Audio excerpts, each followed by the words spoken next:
আসসালামু আলাইকুম ওয়া রাহমাতুল্লাহি ওয়া বারাকাতুহু। বিসমিল্লাহ আলহামদুলিল্লাহ ওয়াসসালাতু ওয়াসসালামু আলা রাসূলিল্লাহি ওয়া বা'দ। সুপ্রিয় দর্শক ও শ্রোতা কাছে দূরে বিশ্বজুড়ে যে যেখান থেকে দেখছেন আপনাদের প্রত্যেককে আমন্ত্রণ জানাচ্ছি দ্য মেসেজ একাডেমির ইসলামী প্রশ্নোত্তর অনুষ্ঠানে। দ্য মেসেজ একাডেমি ২০২২ সাল থেকে সবার জন্য ইসলাম স্লোগানকে ধারণ করে দাওয়ামূলক কর্মসূচি নিয়ে কাজ করে যাচ্ছে। দ্য মেসেজ একাডেমির এই দীর্ঘ জার্নির একটি নতুন সংযোজন ইসলামী প্রশ্নোত্তর। আমরা আমাদের দর্শক শ্রোতাদের কাছ থেকে বিভিন্ন সময় বিভিন্ন প্রশ্ন পাই, যে প্রশ্নের উত্তর সমসাময়িক প্রেক্ষাপটে জানা অতীব জরুরি।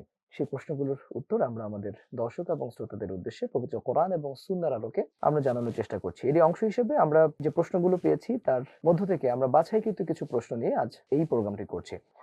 আমাদের মাঝে যে প্রশ্নগুলো এসছে তার মধ্যে আমরা প্রথম যে প্রশ্নটি নিয়ে কাজ করছি সেটি আমরা দেখতে পাচ্ছি যে একজন দর্শক জানতে চেয়েছেন ফাউন্ডেশন বা মেকআপ ব্যবহার করলে অজু হবে কিনা।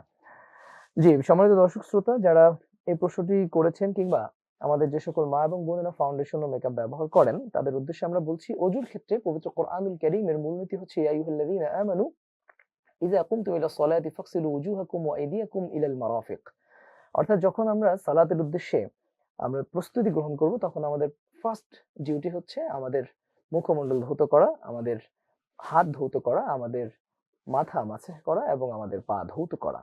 অর্থাৎ এখানে মুখমণ্ডলের ক্ষেত্রে পবিত্র কোরআনের দিক নির্দেশনা হচ্ছে ফাকসিলু উজুহাকুম, তোমাদের চেহারাগুলোকে তোমরা ধৌত করো, গোসল করো।